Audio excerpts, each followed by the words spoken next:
The shirt tells the story. Noah owes his voice to Dr. Amal Isaiah.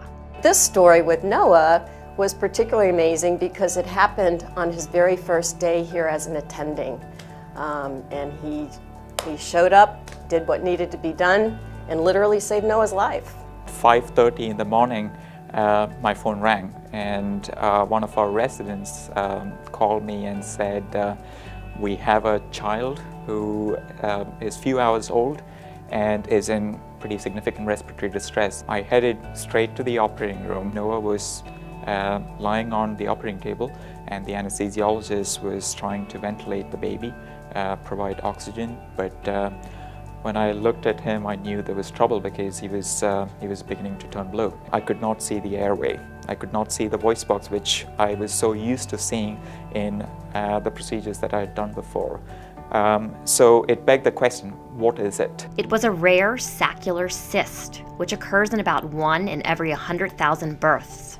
The team in the operating room had to act quickly to ensure Noah could breathe. Immediately, the anesthesiologist mentioned that now we have a secure airway, and Noah was beginning to breathe and oxygen was flowing freely. Dr. Isaiah had intubated him and drained the cyst, because then they realized what it was. So he drained the cyst and stuck the breathing tube in, and then he was staying in the NICU. And after a few days, they took it out, and the cyst had already came back.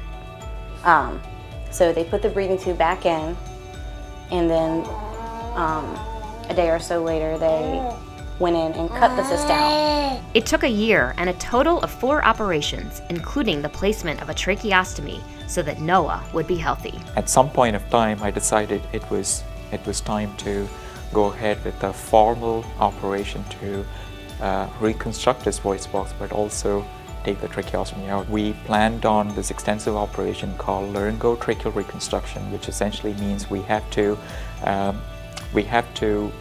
take the trach out and also reconstruct the voice box, that he's going to continue to improve both his voice as well as feeding. As I can see from his numbers here, he's also gained some weight, so, which is excellent. Hey! He's a lifesaver. I mean, he saved Noah's life, because if it would have taken any longer for him to get here, his airway was already, blocked, and they couldn't get a breathing tube in, and Dr. Isaiah did, so we owe it all to him. So that was my first day at work.